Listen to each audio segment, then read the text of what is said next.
does self-care and like nourishment play in the spiritual intelligence and awareness for you? Love this question.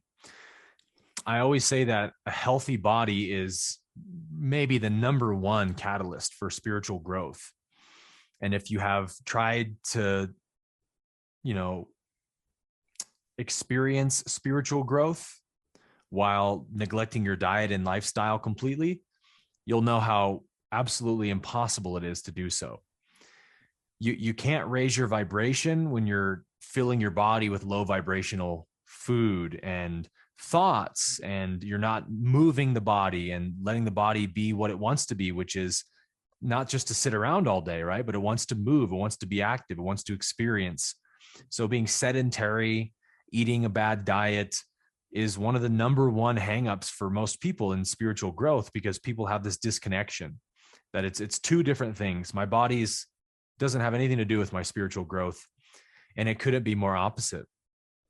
And so this is one of the ways I think that awakening actually balances us so much and makes us healthier people in every regard, mind, body, and spirit, because we start seeing or becoming aware of the detrimental consequences to putting things in my body that aren't in alignment with it. My body doesn't want deep fried, processed, pesticide filled food. And when I put that food in it, my body can't do much with it other than minimize the damage.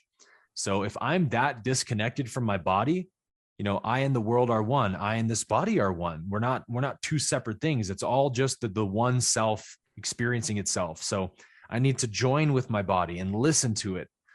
And when I do that, the body becomes, again, this amazing consciousness induction device that can rapidly accelerate our growth when we put in the high vibrational foods that really charge the body up with energy and expand its capacity. Then all of a sudden, my meditation practice gets easier. I have more mental clarity, more energy during the day, less brain fog. It all just plays into the same thing. So for me, it was like one gradual shift after another. And I would have thought I ate healthy before, this whole process began unfolding, but I didn't realize how much toxicity I was putting in my body. And just through that, awareness of what's arising in this moment, when I go to reach for something unhealthy, I'm now aware that there's an intuition that sparks in somewhere in my consciousness and says, I don't really want to eat this. And I pay attention to it. I don't ignore it and go, oh, is this really what my body feels? And there's this big, yes, this is your body talking to you. I don't want you to eat that. Don't put that in me, please. And you go, oh, I'm so sorry. Like, I didn't know I was abusing you like this, but I was so disconnected from my body. And I didn't realize what an incredible, like, your body is supporting you at every second of your life. It's beating your heart, circulating your blood, and it's allowing you to have every experience you have. So when you see that for what it is, how could you not love the body? How could you not want to treat it well? Yeah. So what does high vibration food mean to you? Well, it means eliminating toxicity, number one, which is in all of our mainstream food sources. So you've got to find somewhere to shop or grow your food that's organic and the soil is not contaminated with poison and glyphosate. That's number one. I know you're familiar with terrain theory. So, terrain theory says the body gets sick or diseased from basically one of three things: starving it of the nutrients that it needs, so being nutrient deficient, poisoning the body with toxins and whatnot, and then psychological traumas or imbalances can also lead to disease. Yep. So there's mind, body, spirit right there. So eliminating toxicity is number one, and then figuring out your body type is important. What is my energetic makeup? Am I more fire energy, more earth energy? For me, I'm fire energy. So I don't eat a lot of acidic things. I don't drink alcohol. I don't, eat peppers and things like that. I eat cooling foods a lot, like apples and melons and raw honey and stuff. So as you study yourself and your body and you try trial and error with certain foods, you'll notice what your body's rejecting or having trouble with and what makes it feel really good. So it's a relationship, right? It's a dance you have to have with your body. Yep. Yeah, no, I love that too, because I was raw food for about a year, I would say, predominantly.